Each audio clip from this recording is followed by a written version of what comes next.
it's the power map, and oh my god!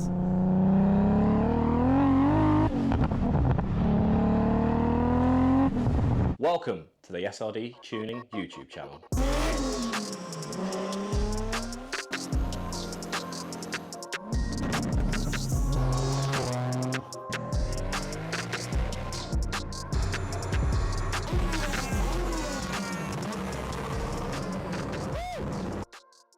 Welcome back. So my name's Ash and I am going to be building the UK's first 2JZ dart block for Peter.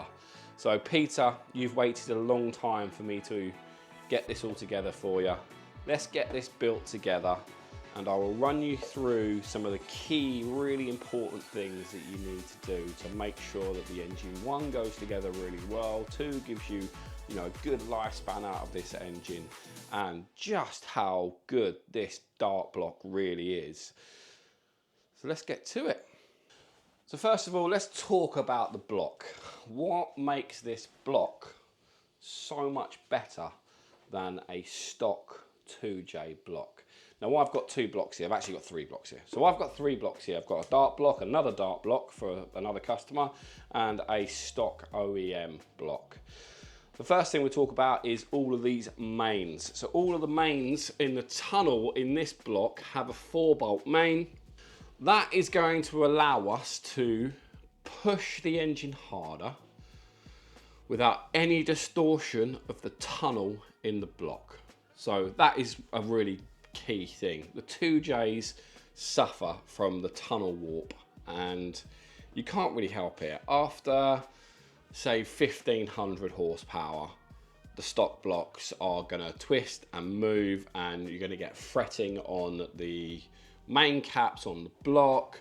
Doesn't matter what you do, 625 plus custom age bolts, 2000 bolts, studs, nuts, whatever you do, after that power, after 1500 horsepower, it's going to want to walk around, and that is when you're going to get that kind of micro welding on the main cap and the block itself. So this is going to stop all of that. So with a 4-bolt main, it's going to hold a whole saddle of the engine way more rigid.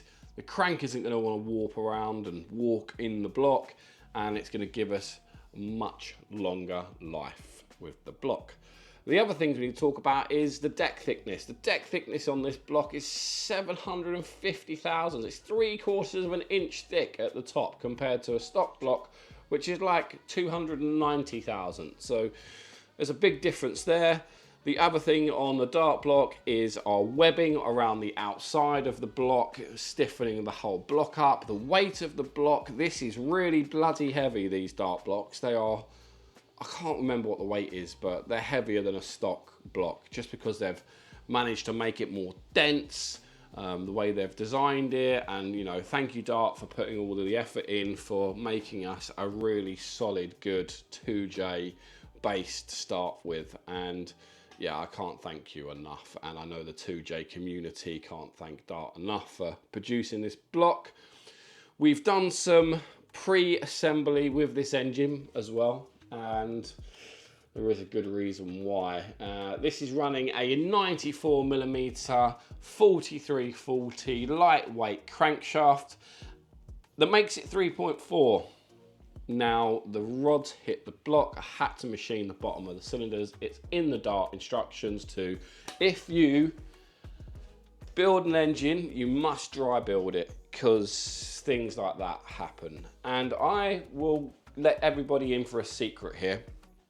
If you're building a 3.4 litre on a stock block, you can use an I-beam connecting rod like we have here. This is a Manly product, an I-beam. I think they used to call it a tri-beam. It's kind of a mixture of both, but let's just say it's an I-beam rod.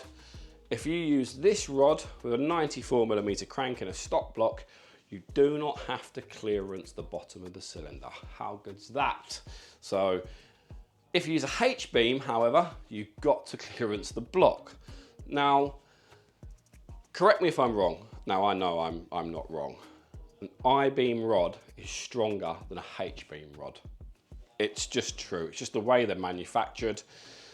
The H-beam rods are an easier manufacturing process compared to an I-beam rod, but where all the strength comes into an I-beam is around the big end, and just generally the whole construction of the rod is better on an I-beam than a H-beam. H-beam's got a big groove, grooved all the way around the outside, and you get this kind of area around here that has to be much, much, much bigger to accommodate the weaknesses in the H-beam design, and that is where you get issues with it touching on the bottom of the cylinder. I-beam rods, stock block, you do not have to clearance. However, this block, the Dart blocks, they are 7mm deeper in the bottom of the cylinder because they've made them stronger, more dense, you know, more stout. So because they drop it down a little bit more, we had to clearance it, and I will show you that as well. Now let's talk about how we have prepped and we've laid everything out. Now it's so important to make sure that you've got everything all laid out, ready to rock and roll, tools all available, everything's super clean, and I'm going to show you how I've laid all of this out. My whole assembly for this whole engine is laid out. So I know now that I've got every single nut, stud, main cap, piston, circlips, pins, rods, rings, bearings, everything is all laid out. I'm not missing any parts, so when I assemble this, I can just get on and assemble it. Some tools you're going to need a ball mic, you're going to need a micrometer as well. Now I have checked every single piston and bore clearance and it is all good. So I've checked everything. It's a really easy process to do. You can pick up the micrometer, you can grab a piston, we'll do number 1. We'll just mic it down. Now there is a gauge point on the piston where you want to measure. The largest part of the piston is going to be down at the bottom of the skirt. However, there is a sacrificial Teflon coating on these Manley pistons, and they tell you a gauge point down the piston. Now I can do it by feel, but let's just get that on and have a little feel. Can't rock, it needs to be a kind of smooth glide over the surfaces. Just tweak that. See, that was a little bit too much. Lock that up there. Done. I know that micrometer is the same size as the largest part of that piston. Now with my bore mic, I've set this up already. I'm just going to push this in here and zero it. Now I've done this a lot of times. You're going to find that the bore mic's going to jump out and jump around, and you've just got to take your time, find the largest point, and here I am at 100 microns, between 95 and 100 microns. Now I like to measure in microns because everything over here is in millimeters. So I'm just checking all my bore clearances on my pistons and the rods and just everything. I'm just checking. And like I say, let's go to actually how to measure your bore to piston clearance on like this kind of engine. It's quite simple to do. And let's just drop this bore mic in and zero it. That's all we've got to do. Get it to 0, which is zeroed there. It's bang on. Now, if I want to check the taper of the bore and the egg shape of the bore, you would do 3 points. So at the top, 0, halfway down, 0, right at the bottom, 0. Got 3 microns of taper. And let's have a look at ovality.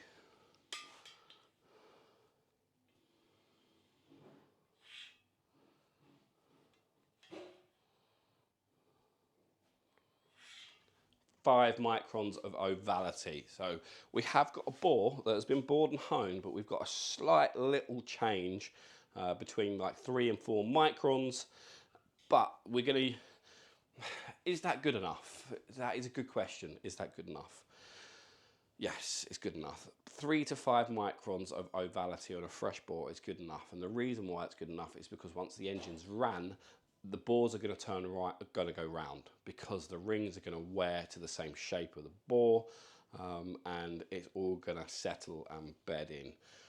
In the ideal world, you would really want everything absolutely as round as possible.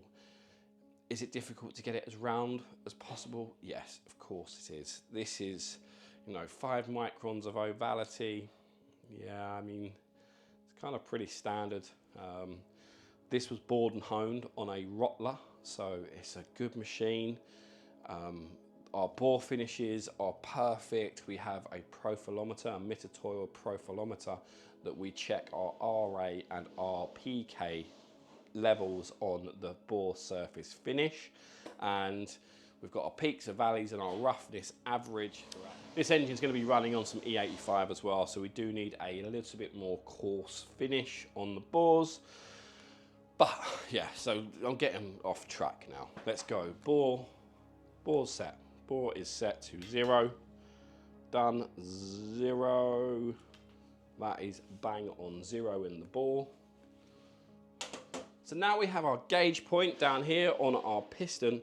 You can see it's not right at the bottom of the piston, it's a little bit up on the skirt, and I've locked it up, and I know that that size there, 86.41. So we've got our piston size, we know exactly what size that is now. We have our bore mic, which is set to 0 in the bore, and all we've got to do, put it in here. This is a bit fiddly, but you get the gist. And see how much over 0 that is. And I have 100 microns, which is like 3.8 thou. So that's a good bore clearance on that bore. Now I've done all of these, I've documented it all. So we've got between 3.8 and 3.82 thousandths of an inch between all of our cylinder walls and all of our pistons.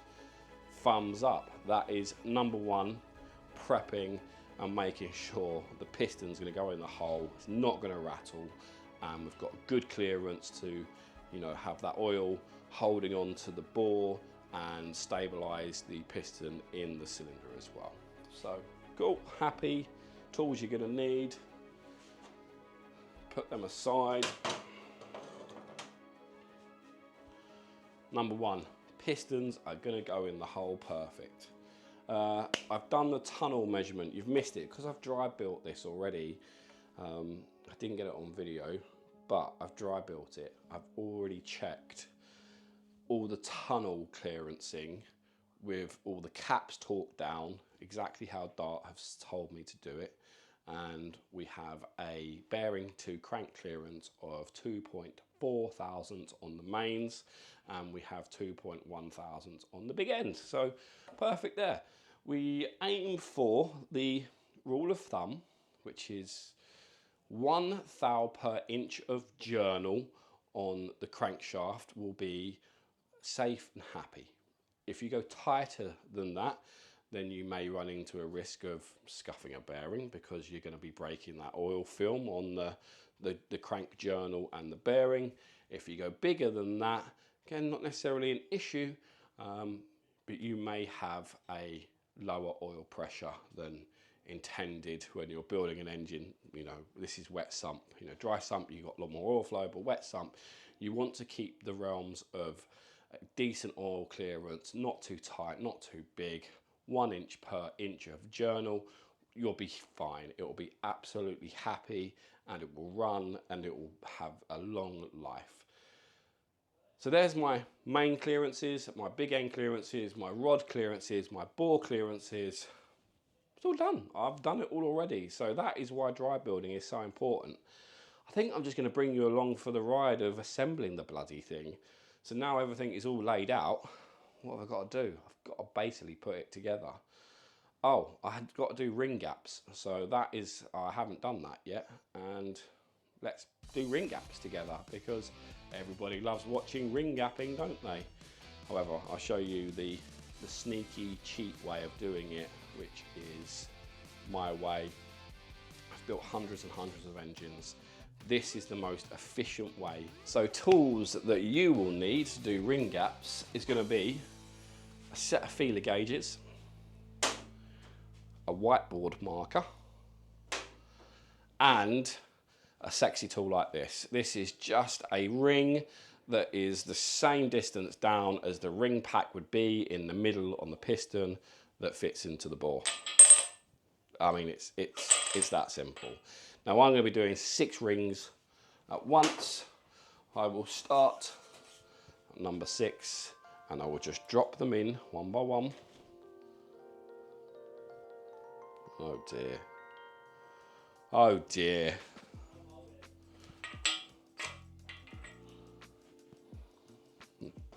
Guess what we've got? We have got no gap at all. Not a dicky bird. So I will drop all of these in one by one.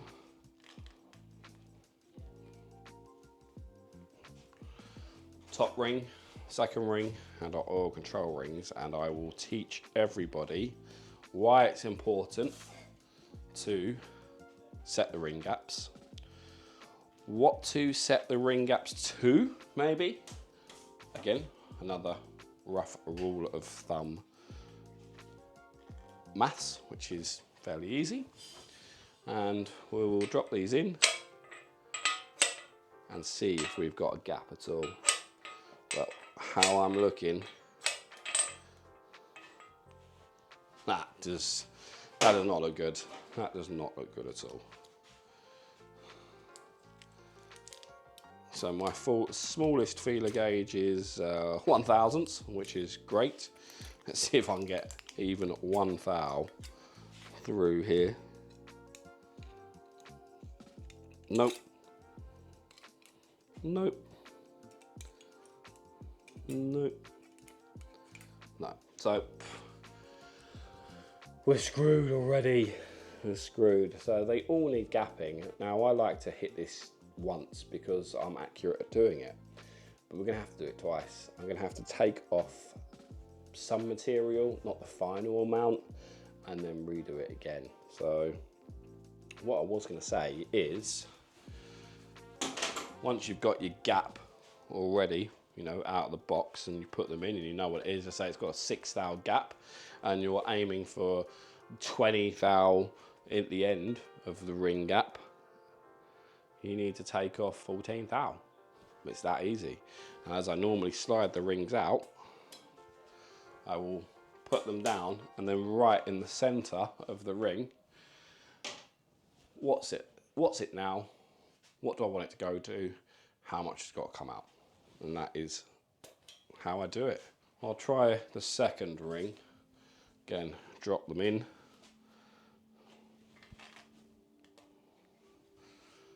Get all of these done.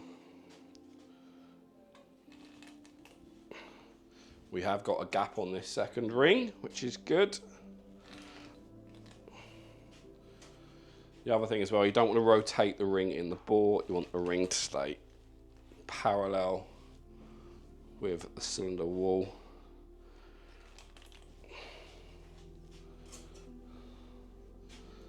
And get them in, push them down.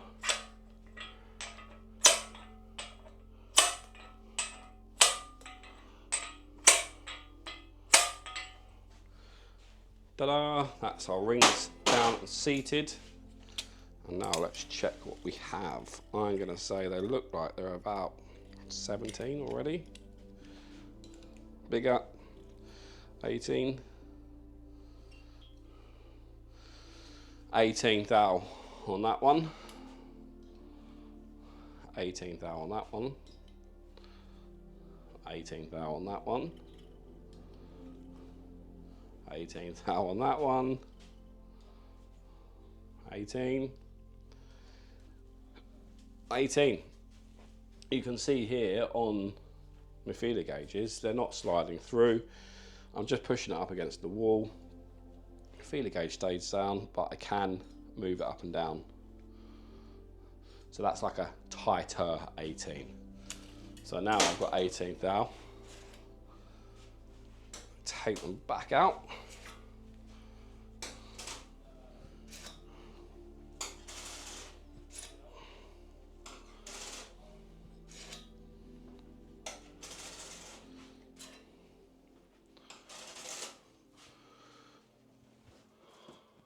white pen or whiteboard marker, 18.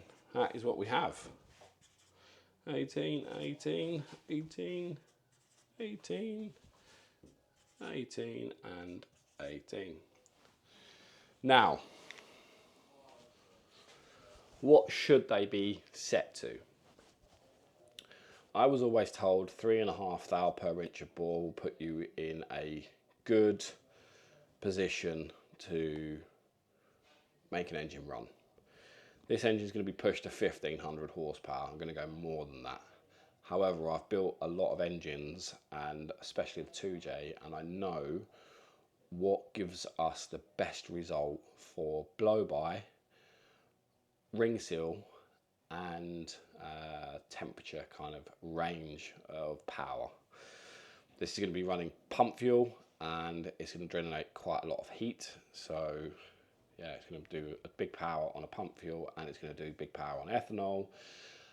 Heat will kill the rings, and it will also kill the bore and the cylinder if they nip the ring up. If the ring gets too hot and it expands and touches and butts up against each other, you know, as the ring's expanding, it butts up and it goes tight. It will destroy the cylinder. It will just rip out material. It can break the little end pin out of the piston. If that happens, it will be destroyed. It will be catastrophic engine failure for this engine. So you've got to be careful. You're too tight, you know, will give you really good ring seal and, you know, no blow-by, but you may risk blowing the engine up and catastrophically damaging it. So what am I going to set this to? I'm going to set this middle ring because I know what I want to do with this engine, and you've got to have that information. If you haven't got information of the engine, what the engine's going to be doing, how much power it's going to be producing, what fuel it's going to be on, it's really difficult to set the rings up to a, you know, good specified limit. I'm going to set this middle ring because it's a Dart block, it's cast iron, it's going to be doing quite a big power on a pump fuel. I'm going to set this to 25 thousandths. I'm going to set the top ring to 22 thousandths. So why the difference? Let's talk about that. The difference. The top ring, this chrome or moly kind of harder material top ring, is going to take about 90% of the combustion seal on this ring. It has to take it. It's the top ring. The second ring is our scraper ring. It's going to scrape the oil off the bore before we get a combustion event and before this ring really needs to seal. So the top ring 22 thousandths, the middle ring 25 thousandths. Our oil control rings, these ones, also have to be the same or bigger than the second control ring. Why are they different clearances? Why do I want this one tighter and the next one bigger? The top ring takes the combustion, 90%, 95% of the combustion pressures, and the sealing capacity on the top ring will get some blow-by through the gap that is at 22 thousandths. And then we're going to get a gas pocket around this area here. So top ring, then we have this little bevel here. So we're going to have gas pressures in this little bevel. If we set the top ring and the second control ring, the scraper ring, to the same clearance, what we can get is we can get ring float or ring flutter. And that is where gases get trapped between the top and the middle control ring, and it actually lifts the top ring off of its ringland, and we will get a poor ring seal. Normally happens higher RPM. The higher RPM that you're going to take the engine, the more leeway that you need to have between the two rings. You do not want that top ring lifting off of that ringland, otherwise it won't seal. It will not seal. The ring needs to be firmly seated down onto the ringland. It needs to have the combustion pressures at the top, getting behind the back of the bevel of the ring, pushing the top ring out, and that is how we get our seal.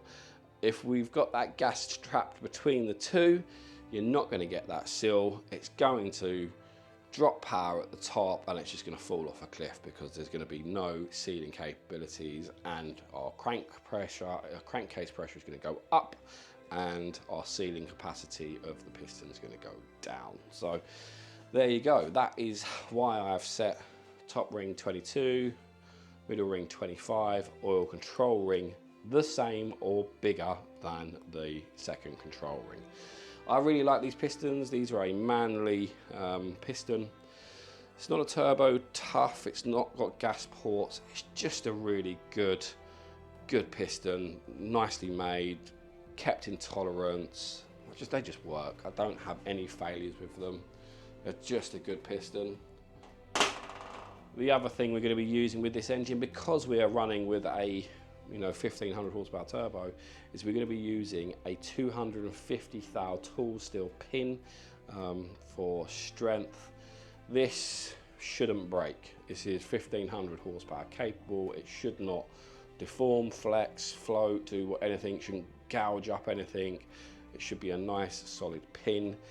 If you're going for more than 1500 horsepower, I would recommend a Trent pin, or another exotic material, M300, or something even more stout than this if you're going 2,000, 2,500 horsepower on this style pin, or small pin, or Manly piston, CP, Carrillo, whatever it is. But this is a 250 thousandths tool steel pin. They're bloody strong, shouldn't deform, deflect, do anything silly at 1500 horsepower. Now I've got to do ring gaps. No one wants me to bloody seed grinding rings. I've told you what I'm doing. I've told you how I'm going to do it. I've told you why I'm going to do it. That's it. That's pretty much about it. I think I'm actually going to drop the crank in, because I want to get the crank in, I want to get the saddle down, and I want to make sure that the engine all rotates and does everything it's meant to do. I've put my bearings in. I'm just going to drop the crank in. Why not? Let's just drop the crank in. First of all, I do need some assembly lubricant. It's just like a sticky oil.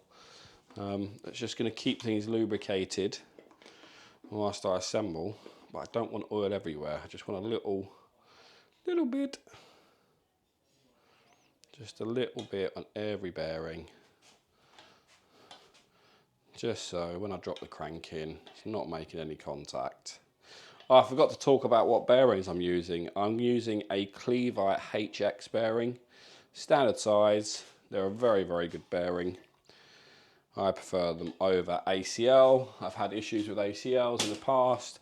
Some bearings being tighter than the other ones, within 1.5 thou. So you might get a bearing and be like, oh, I've got 2.5 thou clearance on this main journal. And then you check one at the front, you mic the crank, and the crank's the same, and you've only got 1 thou clearance on that one. Yeah, don't really like that. So down here, done blob, blob, blob, blob, blob on all of the bearings. And see the crankshaft. The cranks are heavy. They are pretty damn heavy. Now, this crank has been cleaned, wiped through, brushed through, like everything. So it's as clean as you're ever going to get it. And you got to grab the rear of the main seal area with your fingertips, and then get a good grip on the front to drop this in without dinking it or damaging it. So, dunk. There you go, one crankshaft in. Just give it a little wiggle. Feels pretty good so far. And I'm going to do my thrusts. These are the thrusts. Steel side against the block, white metal side against the crank. Just going to spin these round. Pull the crank over. Spin this side in. Da, da, da.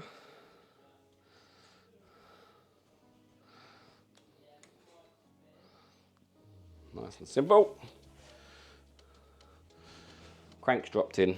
I'm going to put my caps just on to start with with the bearings in and a little bit of lubricant on the bearings, and then I'm going to torque down the main caps and make sure they're all good. One thing I did forget about the dart blocks, some things you've got to deburr. So the tunnel, once it was honed, feel around with your fingers. If there's any really sharp edges, just run around with a deburring tool.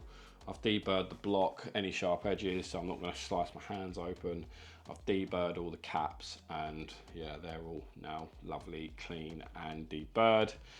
And then I've got to, what have I got to do? Got to ARP lube threads for the main stud tunnel. So let's do that. My lovely ARP assembly lubricant. And you can do paintbrush, you can do on your hand. You just need to get all the threads covered with the assembly, ARP lubricant. And then I've just got a tissue that I'm just putting them on.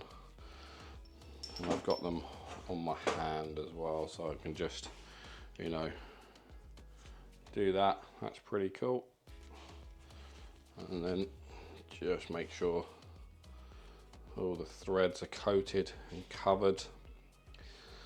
It's funny, like it's one of them jobs when building an engine that you want to keep clean, because this stuff is horrible. It bloody gets everywhere, and sometimes I don't like using an excess of this assembly lube, because I don't want it in the oil, and it's kind of a bit gritty, and as an engine builder, I don't want any of that grit in the oil, so that's why I don't use graphogen or anything like that. It's just, I find it too gritty. I want to keep the oil as clean as physically possible when I'm building my engines and building anything really. I want to keep them super clean and make sure that there's no contaminants or anything in the engine, because it's important. I think the cleaner you can build an engine, the better the engine will be, as in life expectancy on it. Now I know you can build this in build engines in a junkyard, and you can build it at home, as long as you just keep everything clean. And I think that's one of the most important things when building engines, is one, taking all of your measurements correctly so that the engine will actually work and function. But the other thing is to actually make sure the engines are clean when they go together and you don't drop anything in there. I like to think about it as, well, what's my smallest clearance? And let's say it's a 2 thou big end clearance. I don't want anything in the engine that's bigger than 2 thousandths, otherwise it will damage that bearing.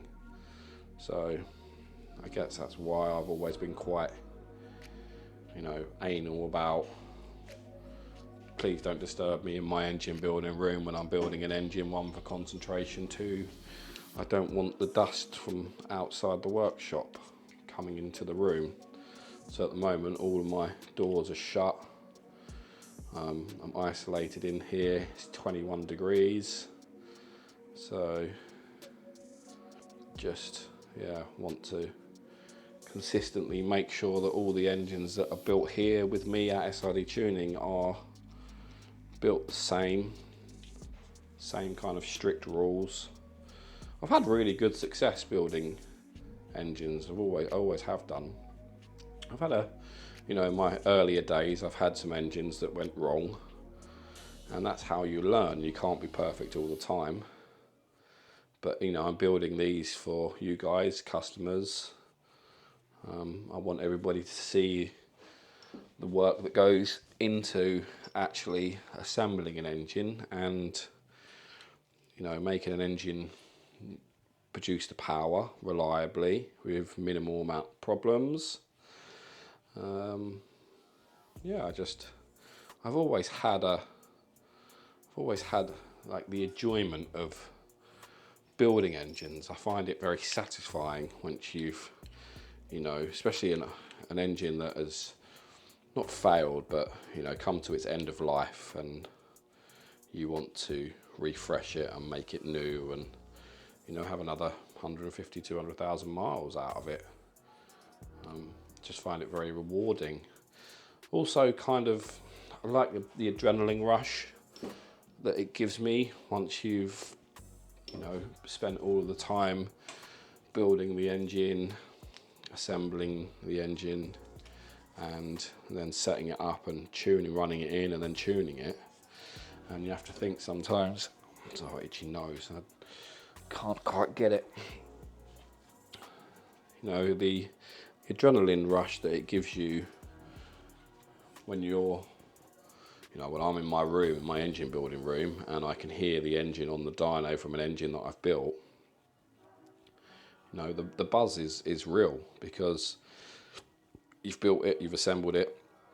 One thing wrong with that engine, catastrophic failure, all goes wrong, costs, you know, tens of thousands of pounds to put right. So it's very risky when you're building, you know, especially big power engines. You need to have confidence in your own ability. You need to have the right people around, the right tuner, and that's why I think makes us really lucky here at SRD Tuning. If you have an engine built by us and we're fitting it into the car and running the engine in, and, you know, we've got our particular braking procedure which we run to make sure everything gets bedded in. You've got all of these foreign parts, you know, that are never worked together before, and they need to gel. They need to, you know, wear together and wear in together. And if you've got the right procedure in place and the right protocols, you can have a lot of success. If you haven't, if you've got a tuner that is maybe a little bit tentative and doesn't put the engine under enough load when they're new, you won't really bed the rings in. And I'm quite tough on the engines to start off with. You know, once they've done their initial startup and heat cycle, I will be, you know, 10% of the engine power on the dyno, running it in through the rev ranges. So, you know, 150 horsepower, maybe 150 foot-pounds of torque to, you know, get everything all bedded in, getting the ring sealing. I mean, the ring seal is so important. On any engine, the ring seal is one of the most important things. Obviously, the crank has to rotate and nothing can touch and hit, and cam timing has to be right, and, you know, just how these engines are assembled. And yeah, I mean, it's rewarding. It's a good adrenaline rush, and I want to build the best engines. I want to build the best engines in the country. I think I do a pretty good job of building some of the, you know, some really strong, not done before, you know, like the 800 horsepower GR Yaris engine. But I want to build the best engines. I want to be known as, if you want an engine built, you go and see Ash at SRD Tuning, because he's one of the best. And I know there's a lot of engine builders out there. And let's say I probably build 20,000 horsepower's worth of engines a year, I would say, roughly. I've currently got 9 engines on the go here at the moment, so that's a really good sign. Something around that. That is 2J, Dart, GR. It's mostly it really at the moment. Just, I don't want to stray too far away from what I know. I've done an RB, one RB, and I'll never do another one of them again, but still managed to make it all work and do silly amounts of power and have fairly good reliability. Yeah, so at the moment I'm just, I'll get back to these, I'm just doing the top of the thread to start off with. I think I'm just going to use a dab of assembly oil on the bottom of the threads into the block. I don't like using too much of this. I just want a nice little dab on the bottom, just so they screw into the block nicely, and then I can just spin them down and then get them down into the bottom of the seat and back them off a little bit. And then when I drop the caps on with the bearings in the caps, I don't want to dink the bearings as they go in. I just want the cap just to slide down nicely and have no dinking. No, I hate that, you know, fresh engine and careless with bearings and cleanliness, and yeah, it's good fun. I really do enjoy spending this time, you know, really concentrating. That's why I won't answer the phone when I'm building engines. I find it hard talking to the camera, to you guys out there when I'm assembling an engine. I can talk for days if I wanted to, but I just want to, you know, show you how the engines go together and how hard it is. I'm gonna do one side of the nut as well, so I'll do that afterwards. I'll keep my gloves on, but now I can just spin these in and get these all snugged down. Don't ever want to bottom out on any of the studs, on any main stud or head stud. You know, wind it down until they're seated. See, can't miss with concentration here. And I've messed up, haven't I? Because there's one thing I didn't do. What did I say I was going to do? I'm just going to use a blob of oil. So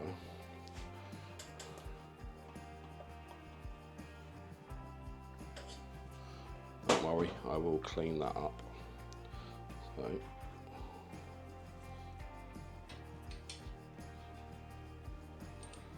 just a touch into the thread. There's no need to use excessive amounts of oil. One of the other reasons I like just putting the oil on the engine where it's most critical is if I just caked everything, so I've just got a big, you know, squeezy bottle of oil and just caked everything all in oil, any dust that's in the atmosphere, wherever you're working, it's all going to stick to that, and then you're going to have all of that contaminants inside the engine, and it's going to be a dirty engine. You know, even though it's brand new, you spent all this time cleaning it, you cake it full of oil, and hey presto, it's all covered in dust and particles that could maybe be bigger than your smallest clearance. But yeah, sometimes it's fun just to spend some time prepping, cleaning, double checking. They have to be right. If you do something wrong, they will catch you out, that's for sure.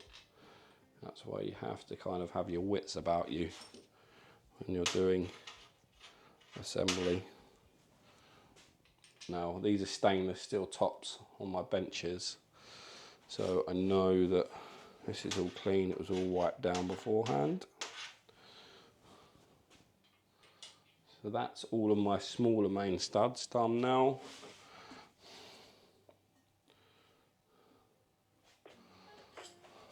And I can do larger main studs.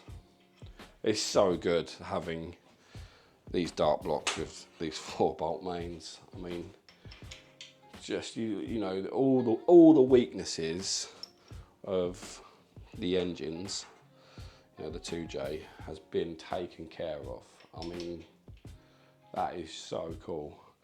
I will put these Dart block engines up against, you know, any engine out there, and it will probably do more power than most other engines out there. Say you put this Dart block up against something more than like a B58, I would much prefer to have this Dart block than any B58 engine, just because they've done the research, they've made them work. Yes, they're heavier, but they are stronger. So I want to push these to kind of 2,000 horsepower-ish would be my next goal. I haven't quite built anything that is over 2,000 horsepower yet. I think the most powerful engine I've ever built is 1,550 horsepower. So got a little way to go. I know the drag car engine that I'm building, which I started before the Dart blocks were actually released. I know that my maximum power on that is going to be whatever 60 psi is, so maybe 1,600 horsepower. I can get it to live there, fingers crossed, without too much aggro. But then again, I'm sure at that power things can go wrong very quickly, and what we see is the block splitting. That's one thing that can happen. Cylinder wall distortion can happen as well with the stock block. Obviously Dart block is much thicker and stronger than the original 2J engine, so that's all done. Take these gloves off. I'm just going to spin these in. Just going to do it. It's just nice to be able to look how easy that is. See, all the threads are all so clean now that everything just, you know, it's effortless to spin. Everything is. I'm just going to drop them down all the way down to the bottom of the blind hole, get them seated, and then I'm just going to back them off, you know, a 1/16 of a turn, maybe a 1/4 of a turn. Could really do with a speed brace for this, but this little palm ratchet is quite good. Come on here for you so you can see a bit better.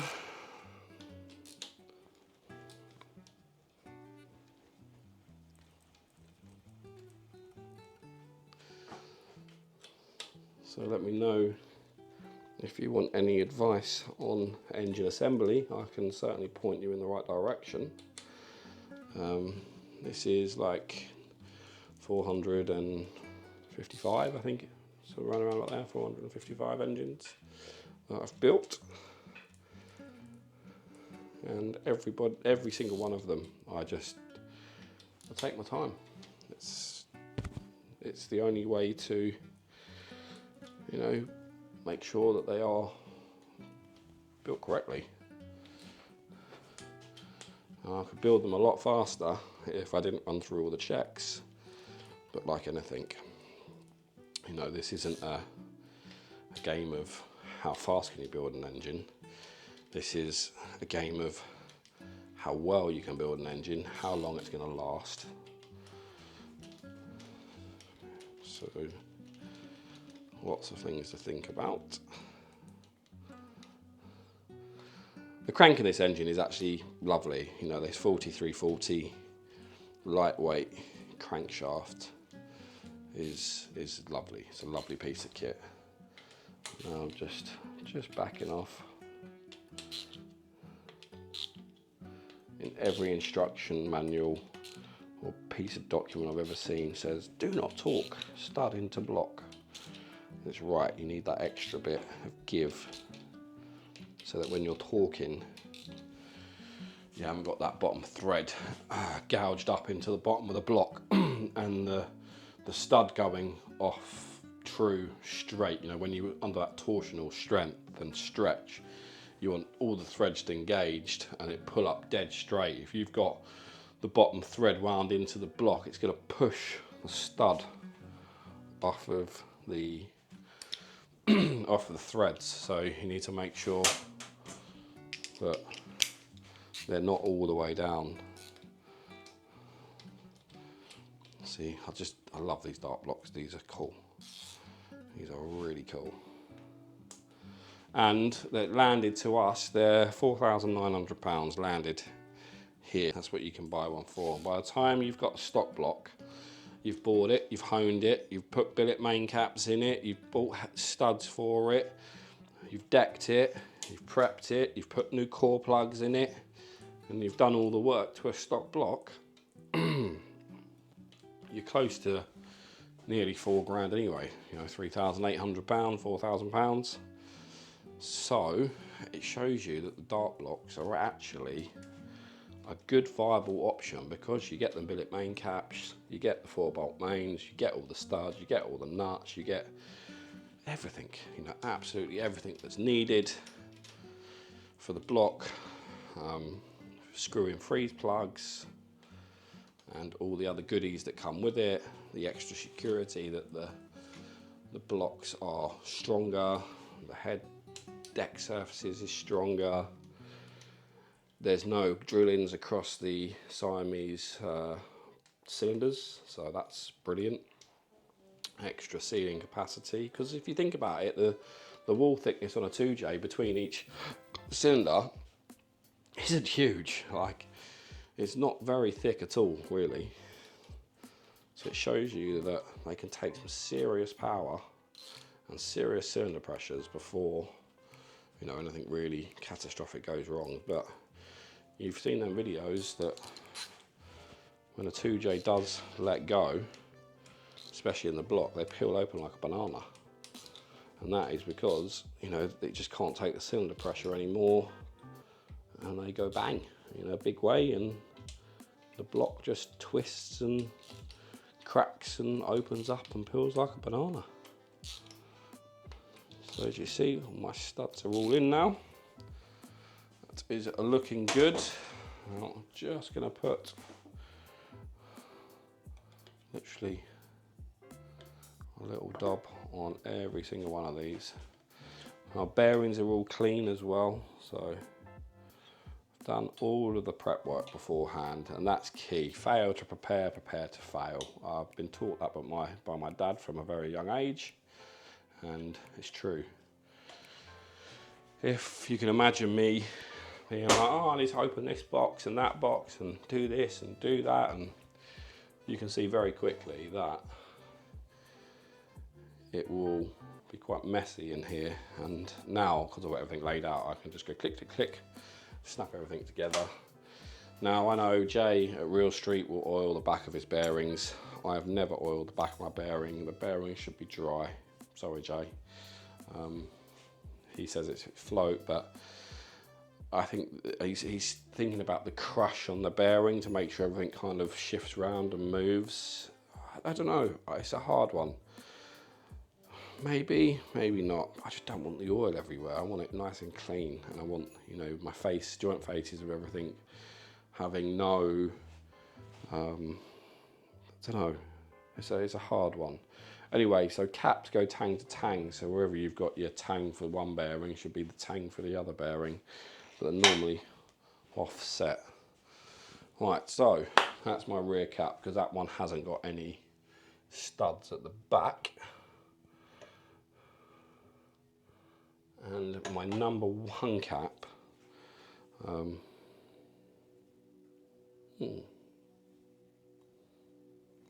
right, I've got a little dink just here. See, I do try and check, but I'm going to address that before I put that cap on. I'm going to get a file and file that. I'm going to do number 4. So I'm going to do the rear one, then number 4. So just check that there's nothing that's been caught or dinked through machining processes. Yeah, no sharp edges.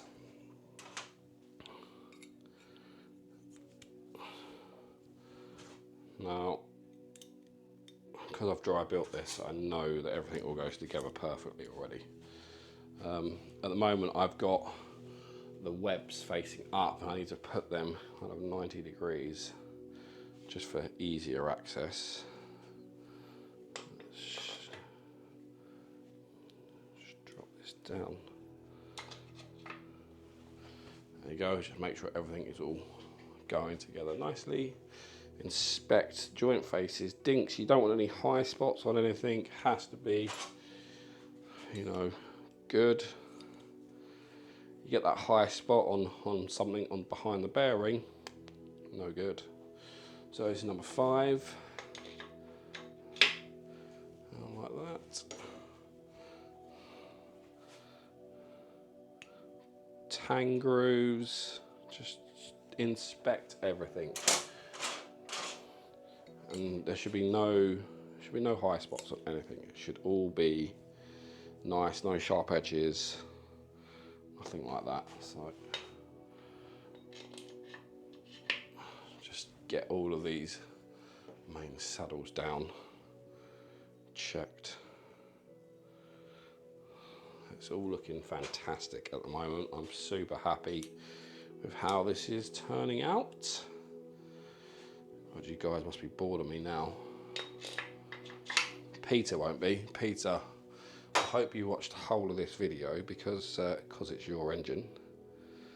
And you can see that the work that goes into it. That's fine. Just checking everything.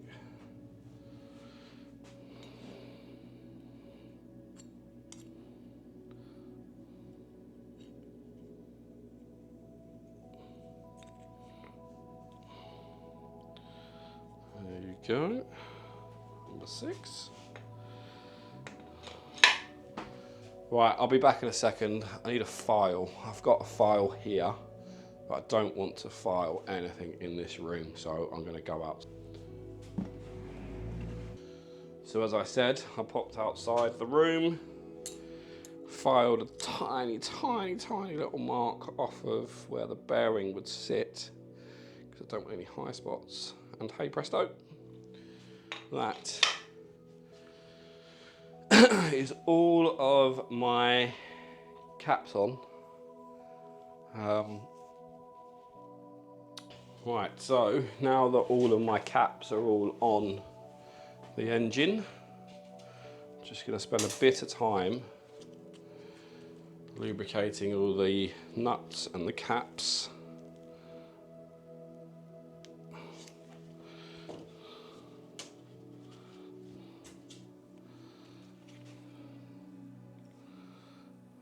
Don't have to cake this lubricant on at all, just, you know, just enough so that when you're torquing everything all up, you've got no dry bits.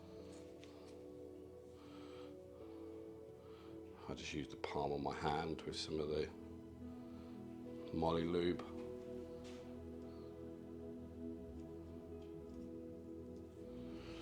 It's looking good though. I am happy. It's a happy ash day.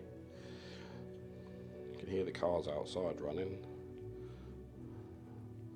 Definitely 2J. I can hear it.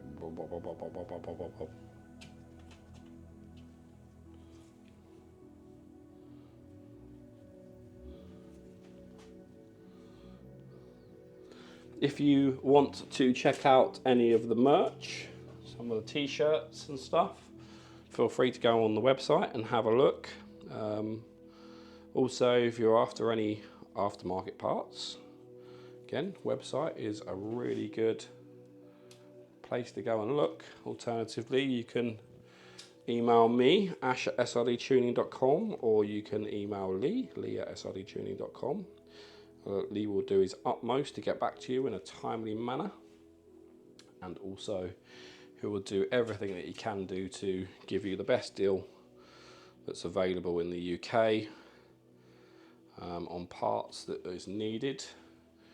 We currently have about 5,000 parts on the website. majority of it is in stock, so yeah, there's a lot of parts to be dealing with and a lot of things to be packaging up and sending out and stuff. So yeah, it's good. It's good times to be building a car at the moment. Just in a small national insurance increase. So yeah, it makes it very, very difficult to run a business at the moment. There's no incentive to, keep a business going or keep money in the bank at the end of the year, because they just take it all from you. So yeah, it's very, very hard to run a business in this current climate. Hey ho, we are here. We are still building our engines, and we're still building cars, and we're still mapping.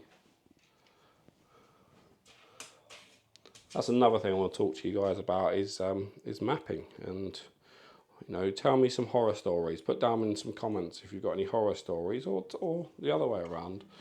Put down some comments down below if you've had a really good experience with someone mapping your car.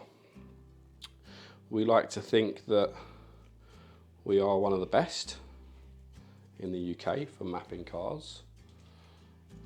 There is a lot that goes into building a good file and a good map for, the turbos that we do and the setups that we do.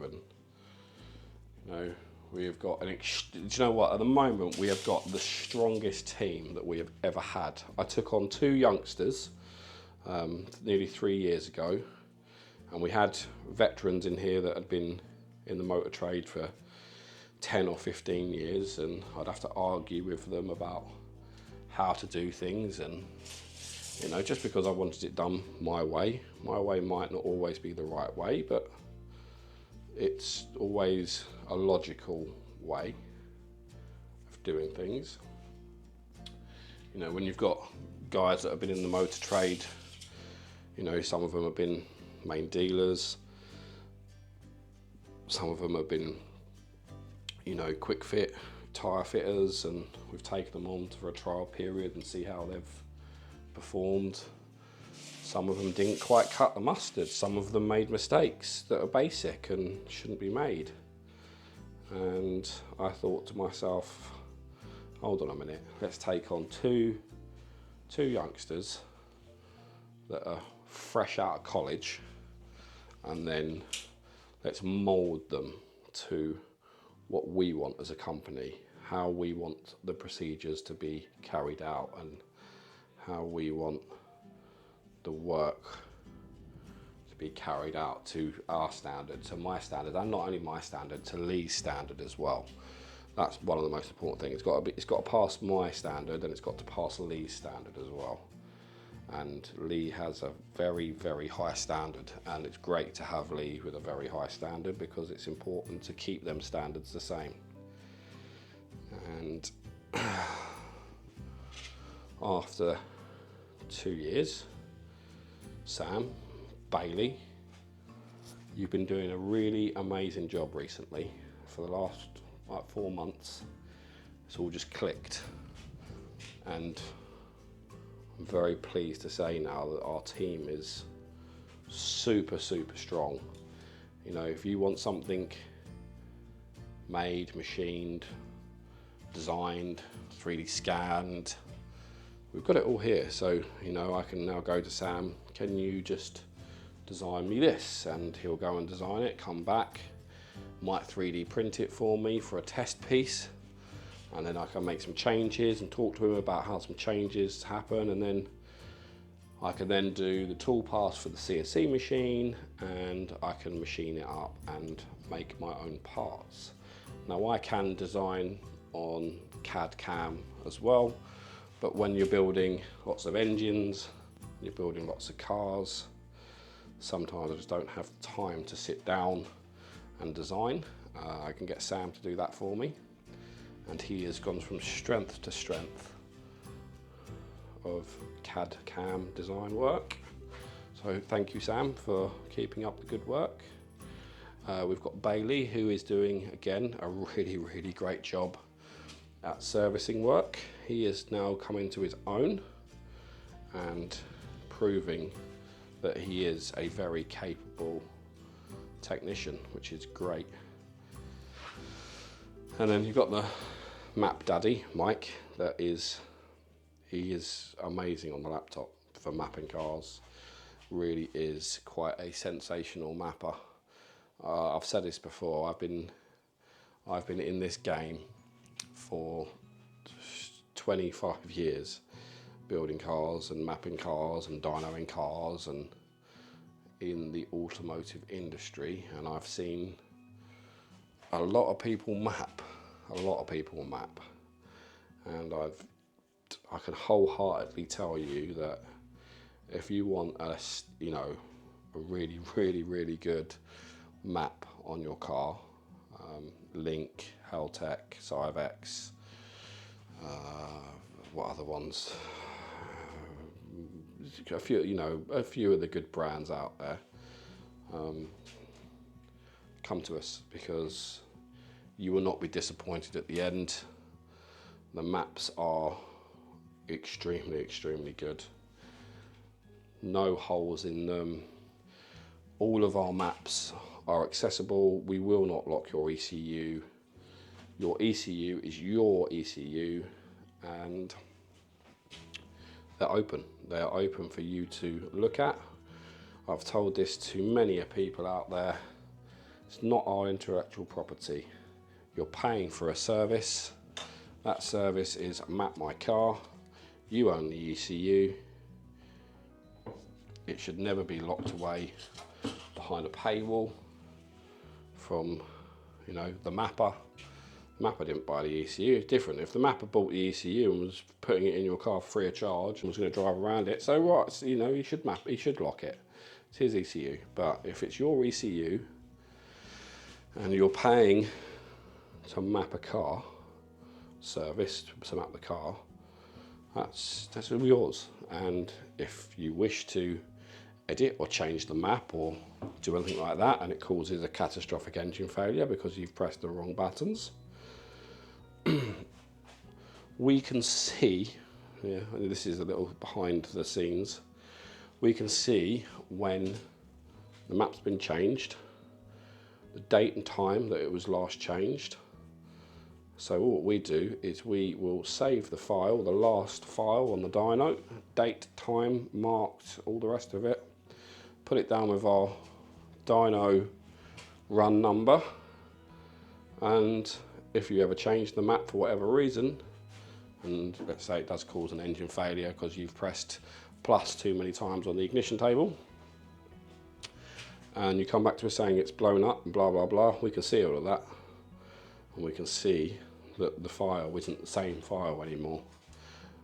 So yeah, that's why everything's unlocked. It's your property, it's not ours. And there's so many people out there which will lock their maps. I just don't get it. I don't get why would you want to lock the maps? Normally the only reason we see people locking maps is if they've got something to hide, and that is normally a bit shoddy workmanship or didn't understand a strategy, or normal things.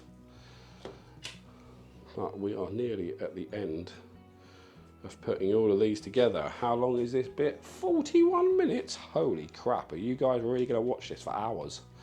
Please do, because I really need the watch time. It's done and dusted. I have all my caps done, all the nuts on, everything lubricated. I'm just going to spin all these down, and I need to change my battery actually I need to charge it. So I'll probably spin this down whilst this is charging and come back to you. Be back in a minute.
So gasket going on. Tomite 1.5mm gasket on it. Our stage 5 head as well, also going on. Going to lift it on and then drop it down.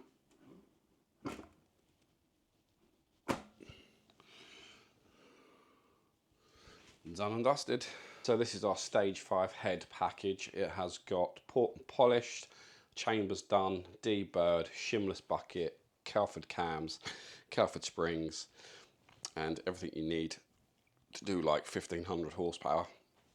They're a really, really nice cam setup. We get a lot of success with these Calford 202Ds, and it's going to be bolted down with some 625 plus custom age bolts. Let's crack on the cam caps, spin all of these out.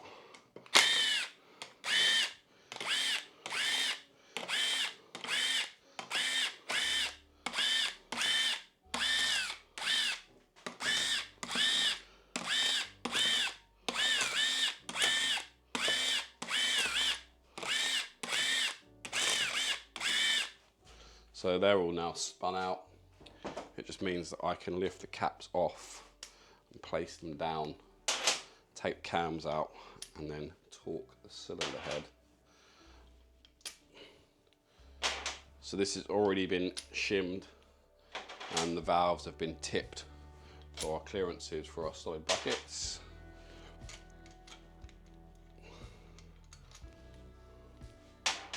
I've turned the engine back 30 degrees off of TDC so that when I do assemble all of this, that nothing's going to touch when I pull the caps down.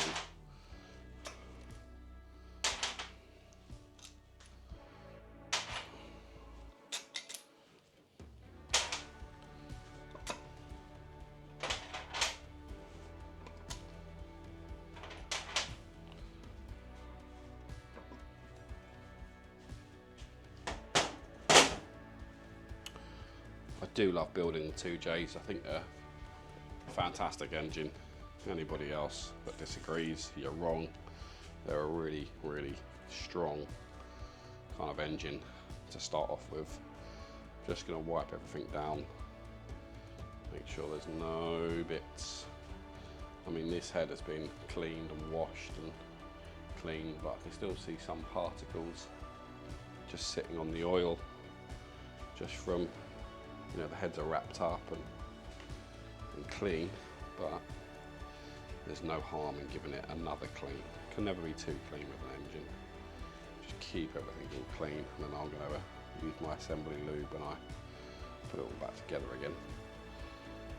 So that's all clean, lovely. Buckets are sorted and lovely.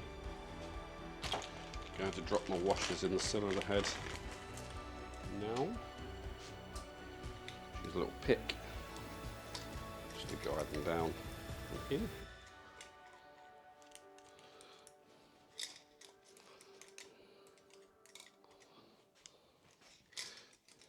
This is the best way of doing it, is to have the studs out, drop the head on the dowels with its gasket, and then just put the assembly ARP moly lube on the stud, and then put the stud in and torque everything up.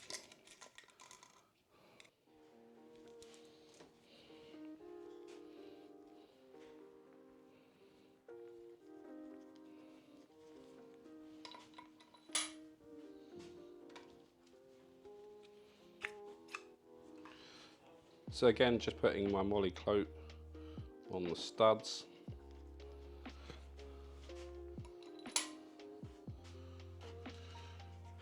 You don't have to worry about 625 plus bolts touching them with your skin. That's okay. It's only the L19s that you need to not touch with your hands, because the moisture from your fingertips can cause the stud to actually fracture over time. It puts like an imperfection, a rusty spot.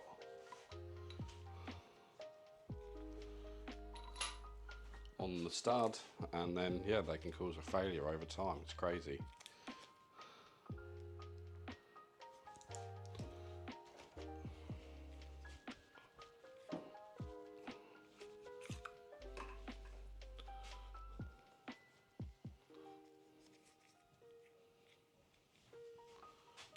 Get all of these in, and then wind all the studs down.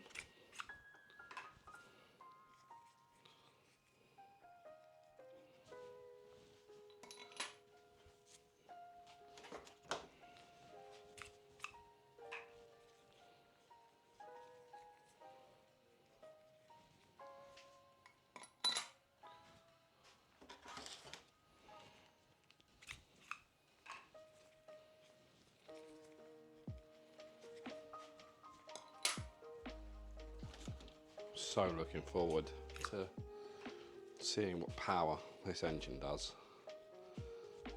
because it should be quite spicy. Should do some good power, although I've just been told it's got small injectors in it, so it won't be able to do its full potential. Nice round 1000 horsepower will be handy, nice and easy 1000 horsepower.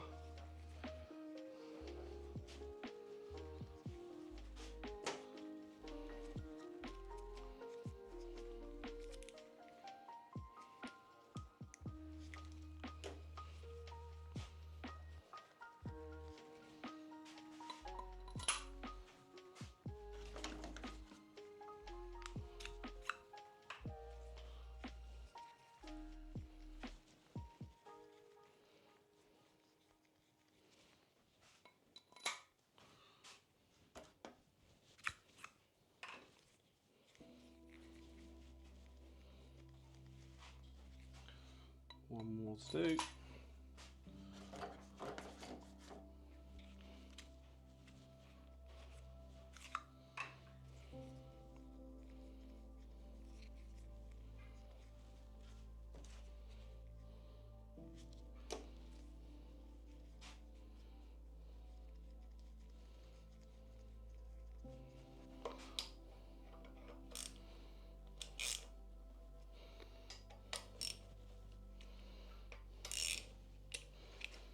Beautiful.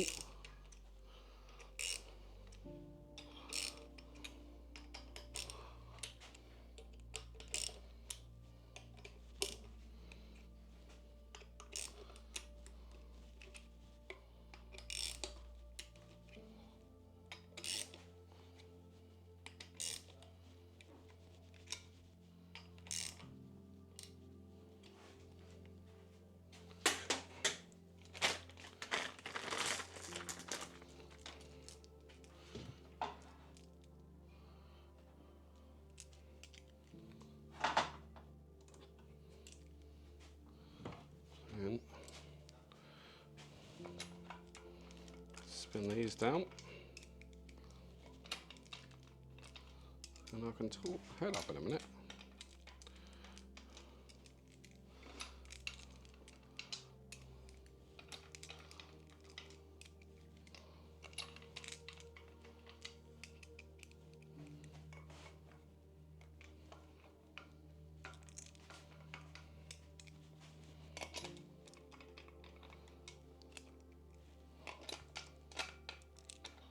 Looking so good.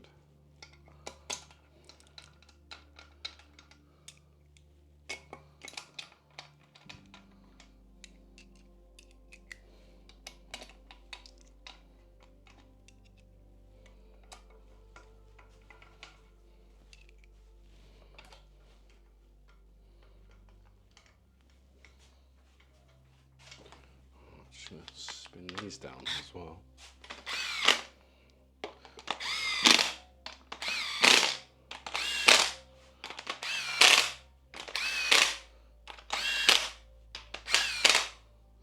Inside out.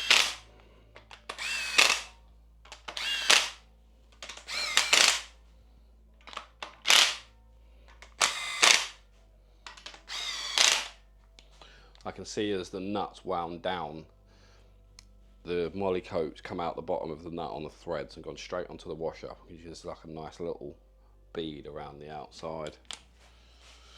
And what are these being torqued to? Very good question. I think it was 105 foot-pounds. For some reason, there's not in my, it's not in the sheet. So we're going to torque this 3 stages.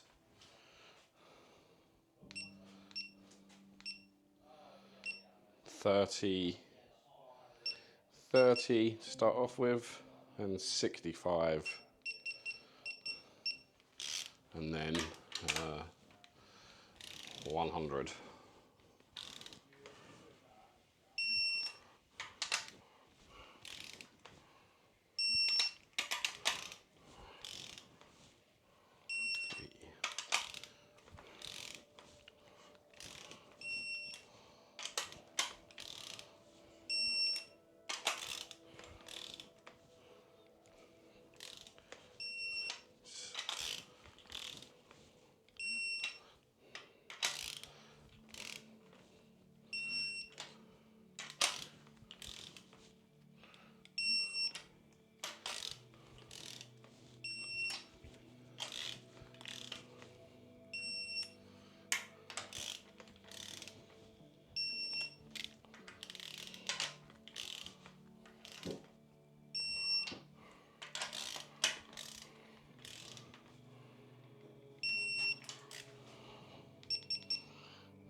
So that's twice or more.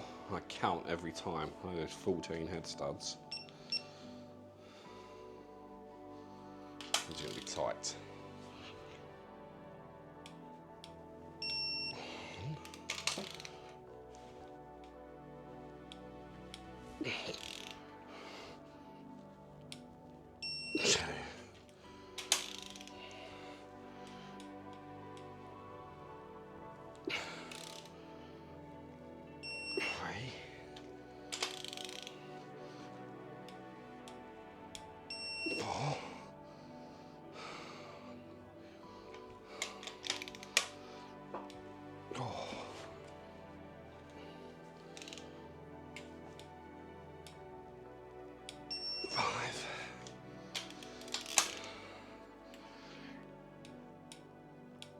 Six.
Wow, they are tight.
That is a proper workout, that.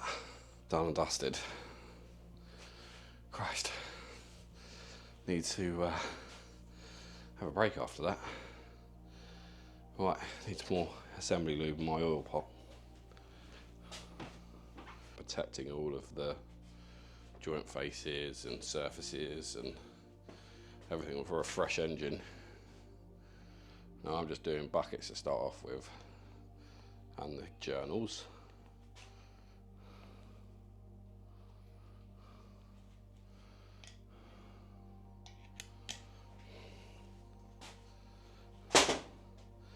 Cams are clean. Put number 1 roughly at the top. So cam lobe facing up.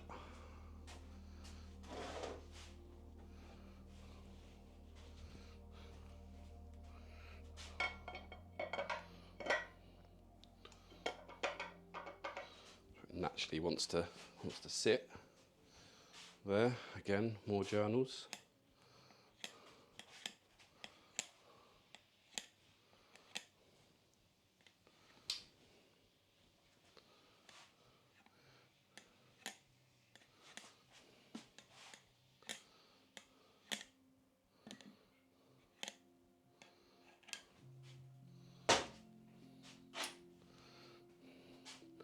And then double check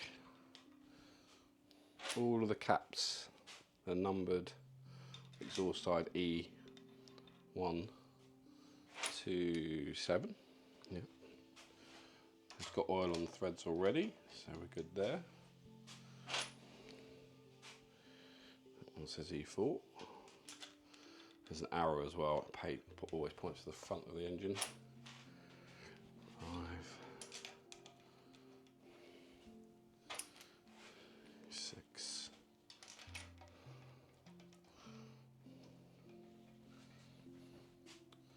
Same for inlet, eyes, I2. You don't have to put the front caps on yet,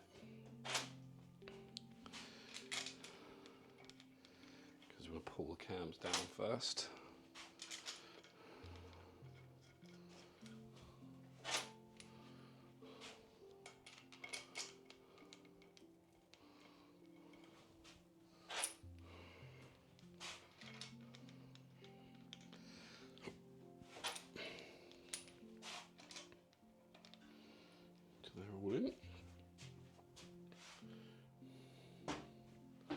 I'm just going to nip these down, and you want to do the caps which have the valves kind of trying to close.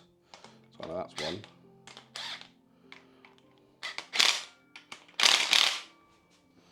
Next one is that one. Now it's super easy to break a cam.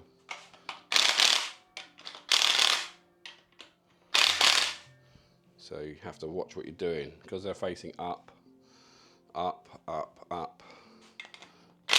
There's no need to do that one, only the cams. But obviously as it gets closer to being bottomed out, we've got a lot of spring pressure. So we just want to do it by hand then.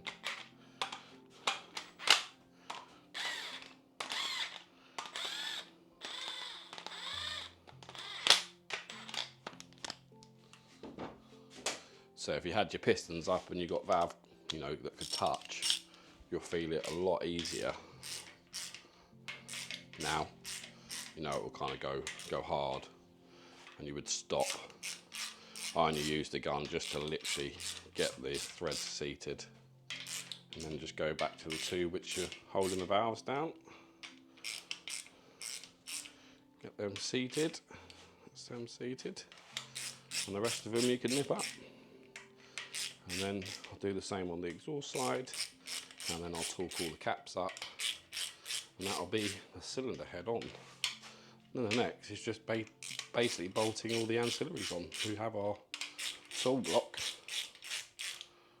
complete.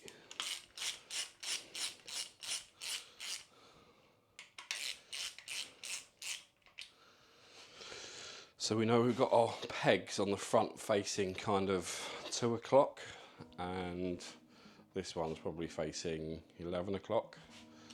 That's how the cams want to sit in there. But because we've got big valves, they can overlap each other and they can damage the valve if you're not careful. So that one.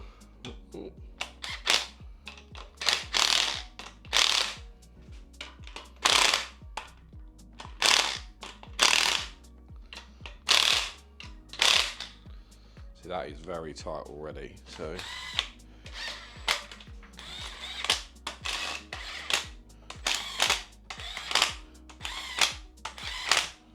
I'm not going to risk it and just dagger them up. Take the time, pull the cams down equally, and then we won't have any snapped cams.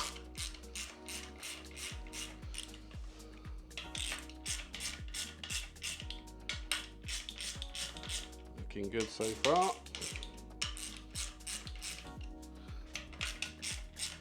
Nice and easy to spin down.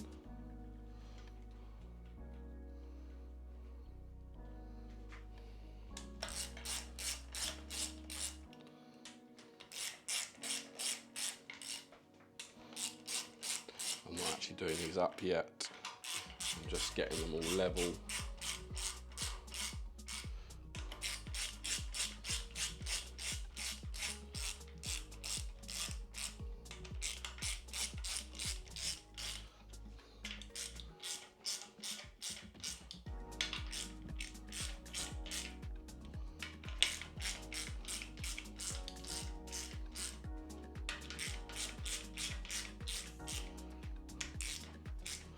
That is it, that is the cams in.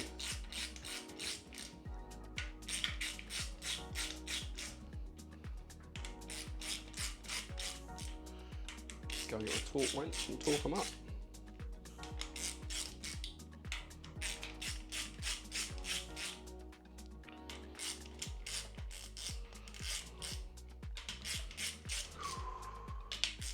Knackered. So back to torquing. These are 20 Newton meters.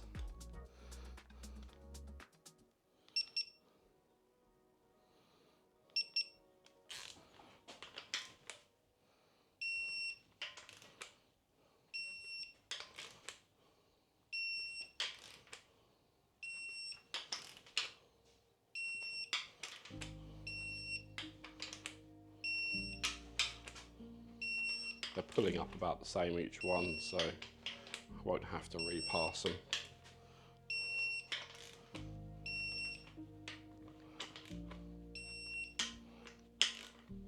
Yeah, perfect.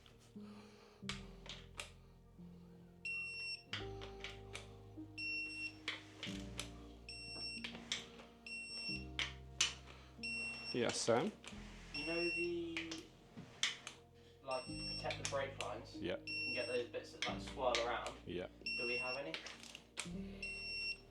Don't think so. I'll onto It's it? called spiral wrap. Spiral wrap. You can get it off Amazon. I'll have a look for you. Okay, thanks. Just because it's slightly touching in Touching. a few places, and Yeah. I want to put a bit more protection on it. No worries. Cams in. So now I've got my block almost finished up here. I'm just going to do ancillaries, which is water pump. That's the next thing to do. So you've got the O-ring on it. I've put the caps in, put the seals on, drop the O-ring in, make sure it doesn't want to pop out. That's good. And then the water pump has 2 shouldered bolts. These are the shouldered bolts here, and they go in that hole at the bottom left and the top left as well, and that aligns the water pump up.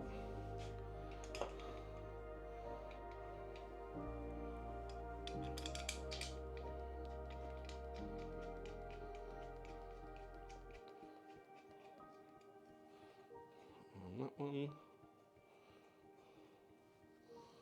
and then the rest of them.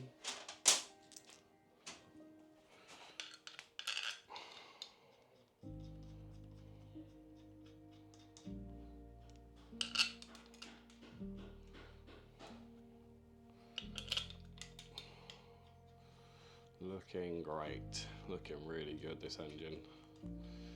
Can't wait to see it in the car. All the engine bay's been painted in the car, so the engine bay looks mint. Boys are working on the car at the moment, getting the harnesses in, AC system, all the bits that you need to do to get it ready to receive the engine.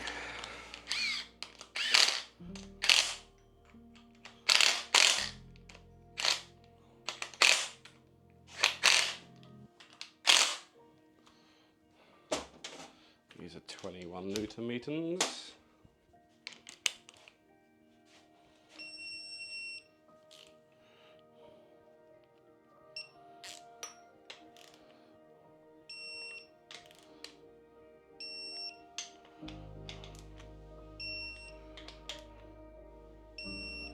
So as you see, every nut and bolt on the whole engine gets torqued. There we go, water pump on. Leave a pen.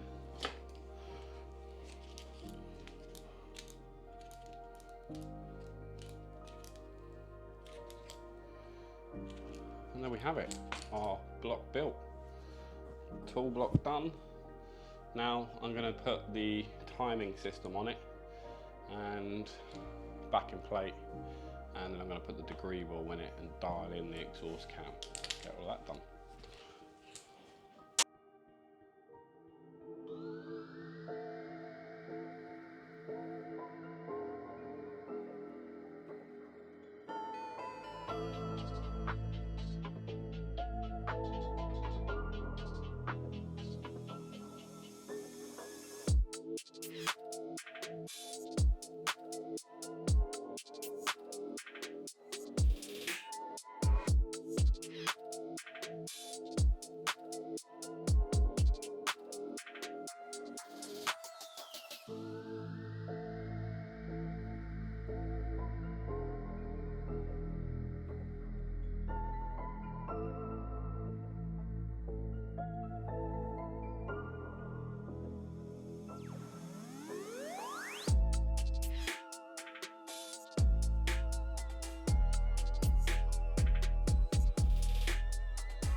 So whilst the engine was out, we took the opportunity to de-grease and paint the engine bay ready for its fresh build. So this is the base coat going on, and then we wanted the lacquer over the top to make it nice and shiny. Then we received the car back so we could fit the wiring looms and brake booster and brake lines, new carbon fibre fan shroud to make the engine bay pop. As well as that, had a new air conditioning radiator, condenser, dryer and fan. The metal subframe, front subframe, was started to corrode, so a new one of them were fitted, and then AP racing brakes all round to stop this 1300 horsepower car. So you can see nice big brakes, and they go really well with the Advan wheels. Really nice choice. The engine here is all in the car and all installed, and we're getting ready for its first start, but it looks great, and this is the final result. So let's take you into the dyno room, and then we can start actually tuning the car.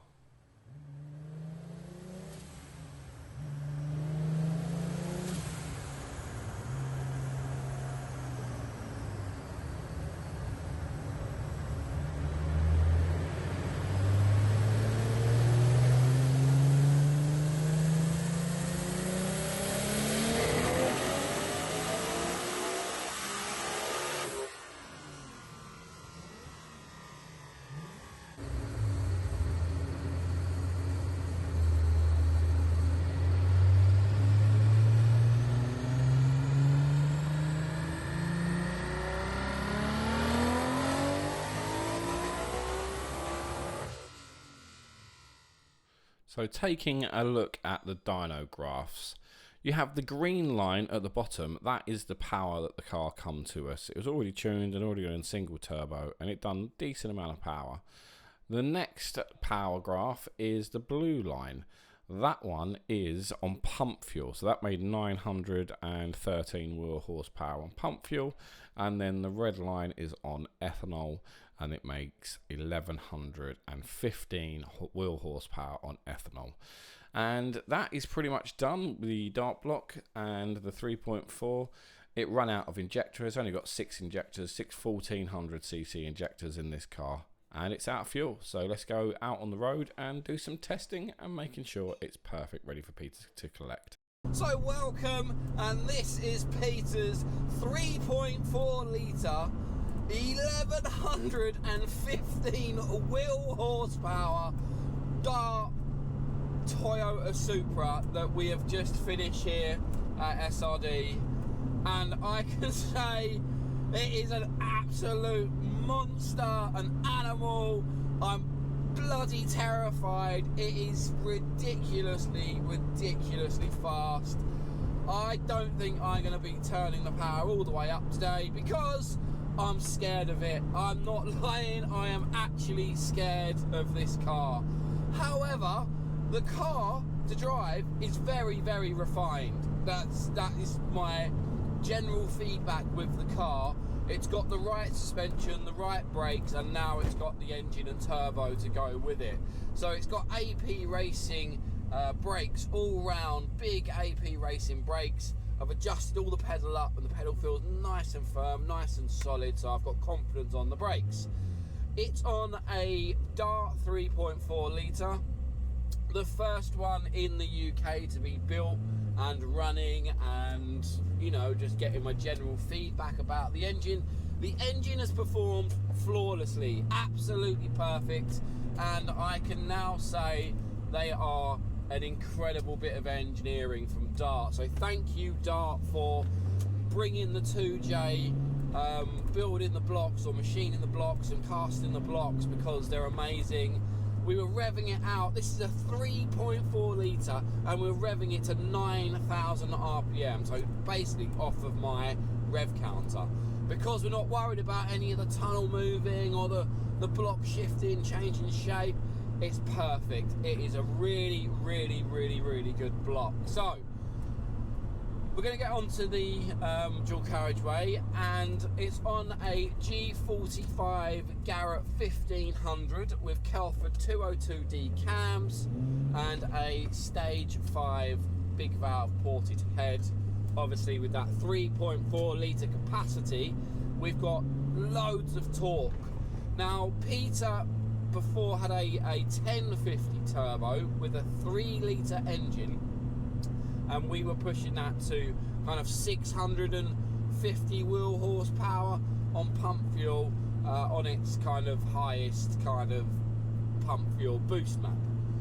This car on its lowest, like lowest power, 1 bar gate pressure, does 717 wheel horsepower at its lowest boost setting. The other thing that is absolutely nuts is the revs. The power is from 3,500 to 9,000 RPM. 9,000 RPM. I mean, and that hit you get from 4,000 to 9,000 with such a big turbo, the thing is relentless. It is absolutely relentless. So Peter, I want you to be careful, because it is just damn right insane. Now, I am not going to be going full power. I don't trust it. It's just started to rain as well. So I have to give the car a test to make sure it's all good. And here we are out in it, and listen to some noises. It sounds absolutely amazing. The engine, because it's all fully balanced, and we spent the time balancing plus and minus to 1 gram, it is so silky smooth, like ridiculously silky smooth. You hardly feel any vibration at all in the car. The Getrag V160 gearbox, obviously the the best box for the Supra OEM kind of setup, is amazing as well. But there's not really any lag. God, it's getting my heart going already, and I've not even really spooled. That was, 4,500 to 5,000 RPM. Now this rain is not helping me at all, and I do not want to damage this car. So I would love to do some big fly-by rips, runway would be amazing on full power, but I can't do it. It's too bloody dangerous. I don't think I'm skilled enough to drive 1115 wheel horsepower, no traction control in the rain. It's not going to happen, but we will do just a bit of driving so you can all hear it, and a bit heel in toe. So Mike has done another amazing job on a tune on this car, and obviously I've built the engine, and I'm very happy with how this engine has kind of developed and progressed. And we had some shortfalls at the beginning of the build where I didn't have some clearances right that I had to go back and do. But now the end result is, Christ, absolutely insane car. It's insane. Now I'm really liking the seats, the harnesses, and this steering wheel. This is off like a newer Toyota that's on the Supra, but we've added the cruise control. The carbon fibre on the dash panels in here look amazing. The feeling of the car feels really great. We've done a subframe as well because it started to rot out, and now we've done all the geometry as well. And I'm really happy to report back to Peter that the car feels very stable. It's very nice to drive. There is, I can't fault it in any way really. It just feels very refined, and the suspension on the car isn't too harsh. It's very compliant, and either over these little bumps here, we'll just kind of give it a bit of power. Oh my God! Oh my! This is the lowest power map, and oh my God! That rip from 4,000 is just mental. I mean, I've got traction control on just because there is no way I am driving this without TC. There is no bloody way that I am driving it like that. That is the lowest boost setting, and it is just bloody nuts. It's absolutely nuts. And even like we're at 1,500 RPM now, I'll put my foot down, and 3.5 grand comes down, and then it goes. Oh my God!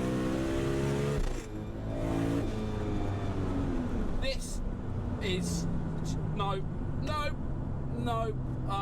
I'm tapping out already, Peter. I am tapping out already. That is me done for any rips in this car today. And what an absolute bloody beast this thing really is. It is just mental. And yeah, you know, all I'm going to say is enjoy your time with it and be very, very careful. It does sound great though.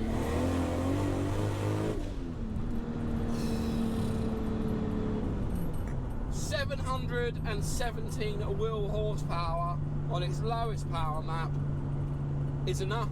I find that the sweet spot for a Supra. There's just enough traction.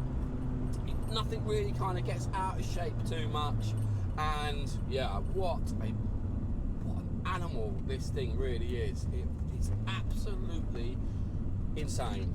So I'm going to do some other little bits and do some driving, just to kind of run it around nice and slow, just to make sure there's no other problems with it, and then take it back to the workshop, clean it, valet it, get it all ready for Peter to come and collect, and then he can experience what the lowest boost power and lowest map setting is really like. Because tell me, Peter, if you want more, because there is 3 other maps to go up from this power.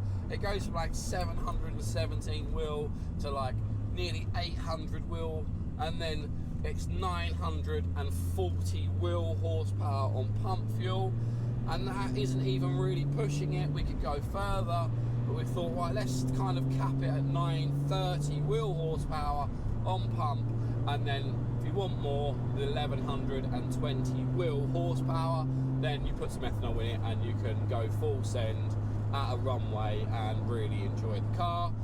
So my thoughts on the Dart block: it's awesome. The only reason we can't go any more power than that 1117 wheel is quite simple, okay? It's very simple. We haven't got the injectors for it. This is a 6 single row injector manifold on ID 1400s or CP 1400cc injectors, and that's as far as you can go. That's as much fuel as we've got.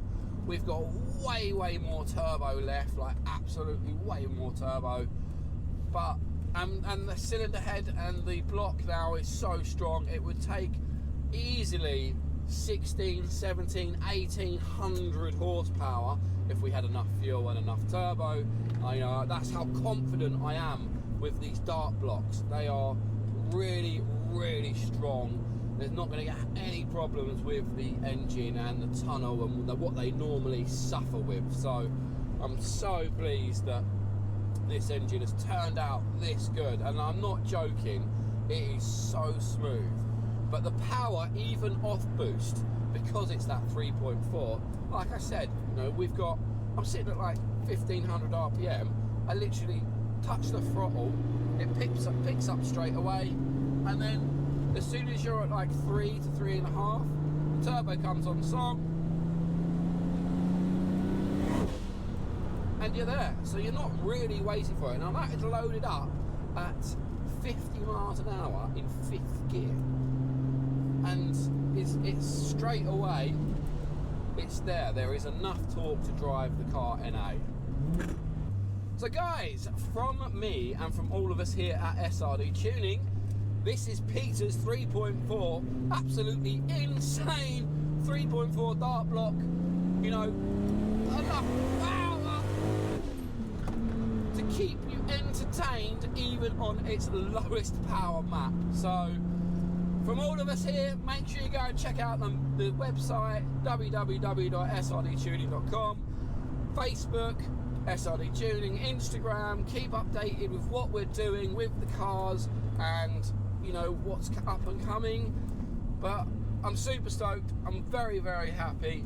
This engine is an absolute monster. There is not a better engine that you can build for kind of street use.